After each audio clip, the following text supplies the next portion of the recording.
বন্ধুরা, আমি আবারও তোমাদের সামনে উপস্থিত হয়েছি। এসো কিছুক্ষণ ধরে আমরা কিছু বিষয় নিয়ে আলোচনা করি এবং মনকে সে ব্যাপারে জুড়ে রাখার চেষ্টা করি।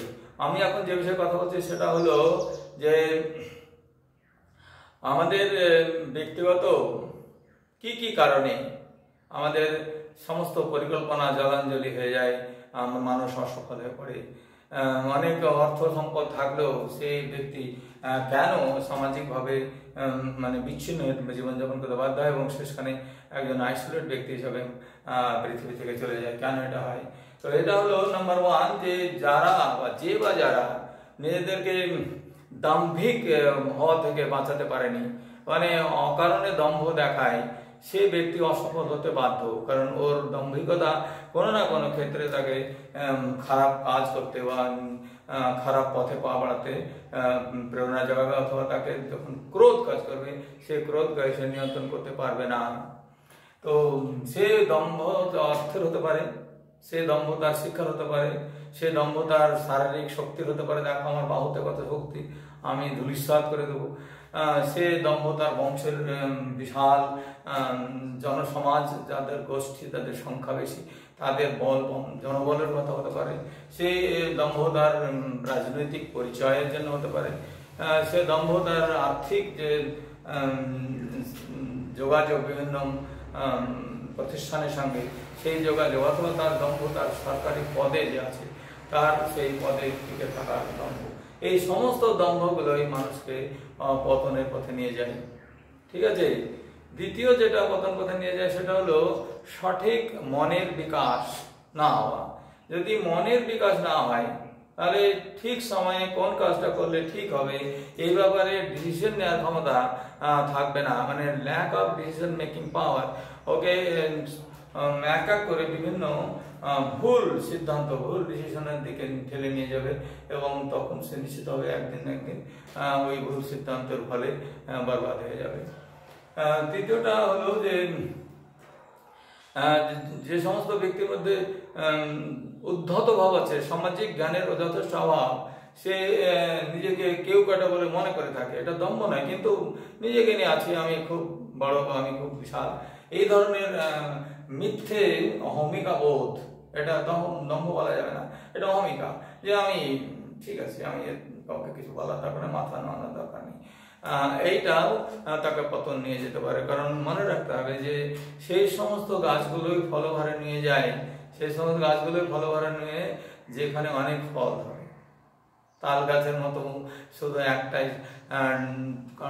কাণ্ড নিয়ে খাড়া হয়ে গেল এবং উপরে কয়েকটা ফল ধরলো এবং সে ফলটা ওই কেন্দ্র, যেহেতু গাছটার মাঝামাঝিতেই থাকে, সেজন্য গাছটা একটু নইল না।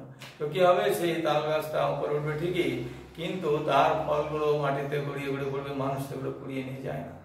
খুব কম, মানে খুব রেয়ার কেসেস হচ্ছে যেগুলো তারপরে, আর যদি বাই চান্স মাথার উপর পড়ে তাহলে তার কি অবস্থা বোঝা যাচ্ছে। মানে সেই যে দাম্ভিক ব্যক্তি তার নিজের তথাকথিত বিশালতাকে নিয়ে যে ধরনের ব্যবহার করবে, তার ফলে যার সঙ্গে সে ব্যবহার করবে তারও সমস্যা ক্ষতি করে ফেলবে।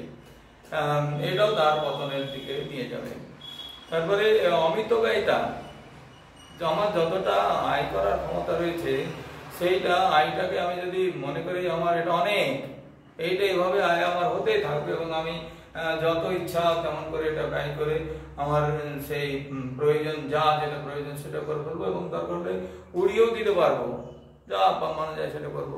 এই ধরনের যে অমিত ব্যয়টা, এই অমিত ব্যয়টা পতনের কারণ। কারণ যতই সম্পদ থাকুক, তার একটা নির্দিষ্ট পরিমাণ যদি সেভিংস করবার ইচ্ছা না থাকে, তো কিছুতেই তাদেরকে ভবিষ্যৎ জীবনে একটা স্থিরতা পূর্ণ জীবন তারা পাবে না।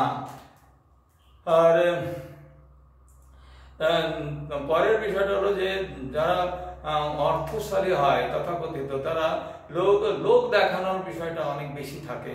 কোনো বিবাহ অনুষ্ঠান হচ্ছে বা অন্নপ্রাশন হচ্ছে বা আরো কোনো পারিবারিক অনুষ্ঠান হচ্ছে, অনেকগুলো লোকজনকে ডেকে খাইয়ে তাদের জন্য গেলাহাই কারবার করে লোককে দেখানোর যে প্রবণতা কাজ করে, যে আমি অন্যদের থেকে এই পাড়ায় বা এই মহল্লাতে আমি অন্যদের থেকে অনেক বেশি আর্থিকভাবে সমৃদ্ধ।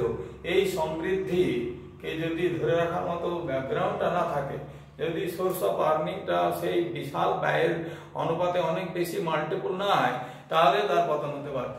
তাহলে যদি সে করেও এরকম করে, তবে তার এটা মনে রাখতে হবে তার যে আয়ের যে উৎস, সেই উৎসটা কখনোই তার ব্যয়ের উৎস থেকে কম হবে না, বরং মাল্টিপল হবে, অনেক বেশি গুণ হবে, যাতে অনেক খরচ হয়ে গেলেও তার ভবিষ্যতের কথা যেটা প্রয়োজন, যেটা অসুস্থ হলে বা বয়োবৃদ্ধ হলে বা শরীর অসমর্থ হলে তখন যে অর্থের প্রয়োজন হবে, তখন যদি সেটা সে না পায়, না খরচ করতে পারে, তো সে মুখ থুবড়ে পড়বেই, এবং তার অসহায়তা তাকে শুধু পীড়াই দেবে না, তাকে নষ্ট করে দেবে। সে একদম আত্মহত্যার পথও বেছে নিতে পারে, কারণ সেখানে সে নিরাশা হতাশা ছাড়া তার দ্বিতীয় কোনো রাস্তা থাকবে না। তাহলে শোম্যানশিপটা কম করাতে হবে। তারপরে কিছু নেক্সট পতন হচ্ছে বদ অভ্যাস। কিছু কিছু লোক তাদের অপ্রয়োজনে কি করে, শরীরের উপর প্রচন্ড রকমের অত্যাচার করে, মদ খায়, বিভিন্ন ধরনের ইনটক্সিকেটিং ড্রিঙ্কস ছাড়াও বিভিন্ন ধরনের ড্রাগসগুলো গ্রহণ করে, এবং এই করে তারা শরীর এবং মন দুটোকে একসঙ্গে ভেঙে চুয়ে শেষ করে দেয়, বরবাদ করে দেয়। এই ধরনের লোকেরা যারা অর্থশালী হলেও এই ধরনের অকারণে বিভিন্ন ধরনের প্রতিবন্ধিত নেশা করে, মদ খায়, ড্রাগস নেয় বা ইঞ্জেকশন নেয়, এই সমস্ত ছেলে মেয়েদের বা লোকেদের জীবন কখনোই স্থির হতে পারে না, এইরা পতন হতে বাধ্য। পরবর্তী যে ধরনের লোকেদের পতন হয় সেটা হচ্ছে হেটেরোসেক্সুয়াল রিলেশনশিপ রাখা, মানে শুধু একটা স্ত্রীতে সন্তুষ্ট নয়, আমার পক্ষে একটা স্ত্রী ঠিক নয়, আমাকে 10টা স্ত্রীর পিছনে দৌড়তে হবে, বা অন্যভাবে আমাকে যে কোনো ভাবে আমার প্রয়োজন মেটাতে হবে। এগুলো তাৎক্ষণিক উত্তেজনার খোরাক মাত্র, it is not giving any পারমানেন্সি, এটা কোনো পারমানেন্সি দেয় না, এটা বুঝবার চেষ্টা করতে হবে। যারা এটা বোঝে না তারা কি করে, তারা ক্রমান্বয়ে, because it is a kind of fire, having sexual appeal is a kind of fire. If you ignite fire by giving more and more fuel, তো তোমার মধ্যে সেই ফুয়েলটাই বাড়বে, তো you will develop your heterosexual relationship, and once you grow your heterosexual relationship, it will be multiple. তোমার মধ্যে সেই চাহিদাটা আরো উগ্রতে উগ্রতর হবে, মনে হবে নতুন নতুন নদী বক্ষে গিয়ে যেমন লোকে সাঁতার কাটে, এমনি করে আমি অনেক সাঁতার কাটে, নতুন নতুন নদীতে সাঁতার কেটে সাগরের জলে আমি ভেসে যাবো, আরো বেশি আনন্দ নেব। এই আনন্দের স্রোতে ভাসতে গিয়ে নিজের যে পরিচয়, নিজেদের ব্যক্তিত্বের যে স্ট্যান্ডার্ড, সেটা খুঁজে ফেলে, এবং কখনো কখনো দেখা যায় তারা একটা মারাত্মক কিছু সাংঘাতিক ঘটনার সঙ্গে জড়িয়ে পড়ে এবং পুরো জীবনটা বরবাদ হয়ে যায়। তো এই যে নিজেদের যে আগ্রহ, অতিরিক্ত সেক্সের চাহিদা বা অতিরিক্ত মানে বিভিন্ন পরনারীতে সুখ খোঁজার চেষ্টা, এটা পতনের পথে নিয়ে যাবে, ঠিক আছে। এবং লাস্টে হচ্ছে যে লোকে ডেকে তাকে বন্ধুত্ব করবার প্রয়োজন দেখানোর জন্য ডেকে ডেকে তাদেরকে খাওয়ানো বাড়িতে, বা অকারণে তাদেরকে বেশি প্রাধান্য দেওয়া, তার ফলে কি হবে, সেই সমস্ত লোকেরা যে এটা করবে, এরকম ধরনের অন্যকে প্রাধান্য দেবে, তারা ওকে পেয়ে বসবে, এটা সবাই জানে। আর যতদিন সুসময় থাকে তারা পেয়ে বসবে, তাকে দিয়ে মাথায় কাঁঠাল ভেঙে খাওয়ার মতো সব করে যাবে। তো এই ধরনের লোকেরা যারা তথাকথিত ভাবে সামাজিকভাবে নিজেকে মানে কি বলা এটাকে অ্যাকসেপ্টেবল ফর অল, সকলের কাছে গ্রহণযোগ্য ব্যক্তি করতে চেষ্টা করে, তারা তাদের পতনকে ডেকে আনে। কারণ you know that you can satisfy a few people, but you can not satisfy everyone. তুমি কিছু লোককে স্যাটিসফাই করতে পারো জীবনে, কিন্তু সবাইকে স্যাটিসফাই করে দেবে এটা হয় না। তো those who try to satisfy everyone, they satisfy naan.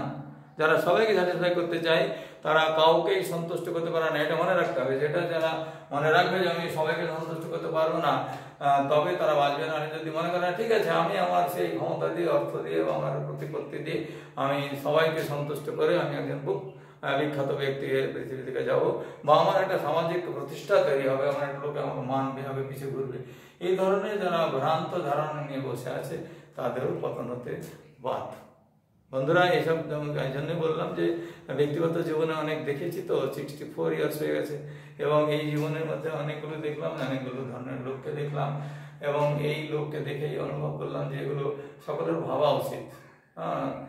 Doctor Sandeep Ghosh যে ক্ষমতার শীর্ষে পৌঁছে গিয়ে নিজেকে আর নিয়ন্ত্রণ করতে পারেনি, তার বিকৃতি তাকে পতন ডেকে নিয়েছে, এটাই তার সব থেকে বড় প্রমাণ। যদি ভালো লাগে এটাকে তো শেয়ার করে দিও, অন্যরা যাতে ভাবতে শিখে। আমি যেমন ভাবছি তেমন অন্যরা ভাবলে হয়তো তাদেরও ব্যক্তিগত জীবনে যে সমস্ত ত্রুটি বিচ্যুতি আছে বা খামতি রয়েছে সেগুলো যাতে তারা শুধরিয়ে নিয়ে নিজেকে এগিয়ে নিয়ে যেতে পারে, এবং এটা করলেই সমাজের কল্যাণ। আর এই সামাজিক কল্যাণের জন্যই এটাকে শেয়ার করে দিও ভাই, লাইক করে দিও কিন্তু, ঠিক আছে? আর সাবস্ক্রাইব করা না থাকলে এটা করো। And I believe that you are doing this thing.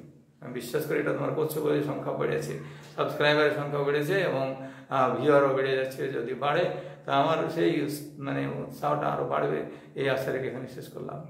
Thank you.